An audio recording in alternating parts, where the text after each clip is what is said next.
Monsieur le Président, chers collègues, dimanche dernier, comme le dimanche précédent, l'abstention a atteint un niveau record, un niveau historique pour les élections départementales et régionales.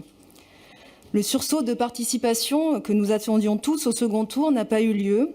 4 jeunes sur 5 ne se sont pas déplacés, contre 1 personne sur 2 parmi les plus de 65 ans, plaçant l'abstention devant tous les candidates et les candidats, Et cette rupture entre les citoyens et leurs représentants s'aggrave progressivement depuis les années 2000.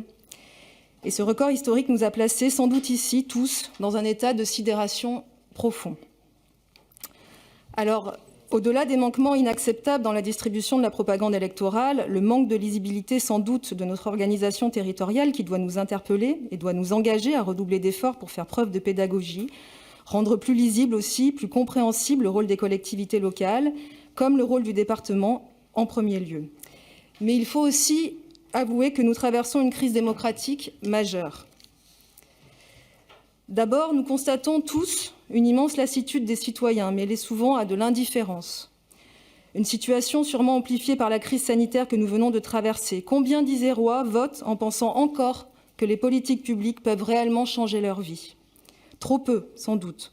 Combien se sentent abandonnés, parfois légitimement, dans leur précarité sociale, économique, énergétique? Certainement trop. En tout cas, dimanche dernier, 587 000 Isérois inscrits sur les listes électorales ne sont pas venus voter. Et c'est notre responsabilité à tous de dépasser ce malaise avant que ne s'installe une démocratie de l'abstention, condamnant de façon définitive la légitimité des élus. Ensuite, nous traversons aussi un temps de tension sur la définition et la lisibilité de l'intérêt commun. Le libéralisme forcené à l'œuvre à l'échelle mondiale s'impose aujourd'hui comme une sorte de fatalité et pousse à un inévitable repli sur ses propres intérêts. Comment donner l'envie de construire un destin collectif quand notre modèle de société nous ramène trop souvent à un objectif de gain personnel? Par ailleurs, considérons aussi, sans tomber dans le syndrome des anti-élus, que les représentants du système démocratique ont aussi leur part de responsabilité. La crise est-elle réellement une crise de la démocratie ou une crise de notre fonctionnement démocratique, jugé trop vertical? Les gilets jaunes, les marches pour le climat nous montrent aussi d'autres formes d'engagement qui posent la question démocratique au centre, sans faire du vote pour autant un outil d'expression. Pour certains d'entre eux, l'abstention devient alors un véritable acte politique, tandis que d'autres évoquent leur manque de légitimité pour voter. Alors à la démocratie, à ceux qui la représentent, à nous élus, d'entendre aussi leurs appels, leurs messages, et de ne pas laisser un fossé irrémédiable se creuser entre les bureaux de vote et ces colères et impatiences parfois légitimes. Enfin, avouons sans doute qu'il y a une usure de la pensée politique.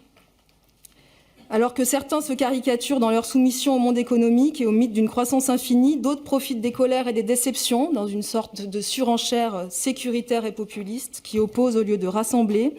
Et nous sommes certains que la voie de sortie de cette impasse idéologique, c'est de réunir le social et l'écologie dans un projet qui pose les bases d'un renouveau sociétal autour d'un pacte commun, un pacte sur l'essentiel, c'est-à-dire l'humain et la planète.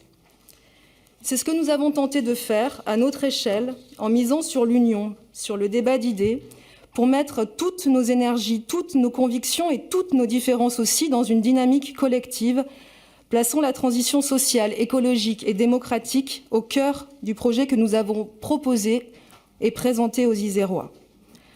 Alors nous voulons remercier ici les 107 000 Isérois qui nous ont fait confiance dimanche dernier, et nous voulons leur dire que nous n'abandonnerons rien des espoirs qui sont nés.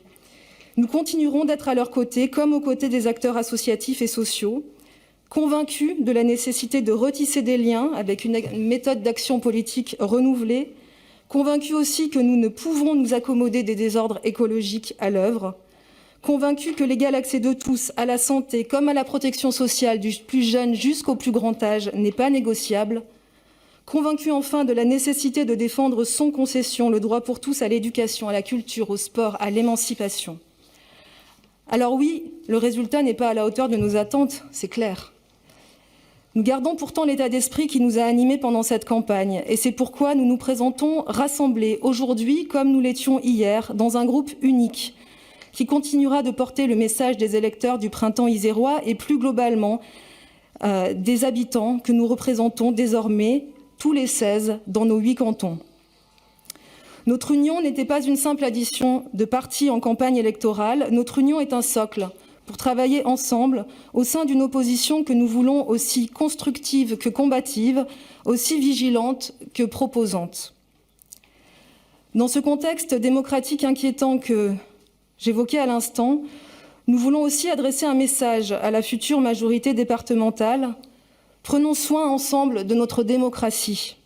Sachons-vous, comme nous, prendre de la hauteur dans nos rôles respectifs et surtout, redonnons ensemble confiance et envie aux citoyens pour inventer des nouvelles formes d'action et construire des politiques publiques pleinement partagées. Alors, vous nous trouverez à vos côtés. Nous reconnaissons évidemment la victoire de la majorité sortante. Vous avez gagné le droit de gérer ce département durant les 7 prochaines années et nous vous adressons nos félicitations républicaines. N'oublions toutefois jamais ici, dans nos débats, que nous avons tous gagné une élection sur chacun de nos cantons. Nous sommes donc tous égaux ici et légitimes pour nous exprimer dans cet hémicycle et représenter les habitants qui nous ont fait confiance. Alors prendre soin de la démocratie, c'est aussi peut-être sortir des jeux théâtraux que nos institutions nous proposent parfois. Il nous semblerait donc quelque peu absurde de participer à une mise en scène un peu désuète consistant à présenter un candidat à la présidence du département alors même que c'est vous qui avez gagné cette élection. Donc, nous ne le ferons pas. Au nom du groupe Union de la gauche écologiste et solidaire, nous souhaitons à toutes et tous un bon mandat au service des Isérois et de l'intérêt général.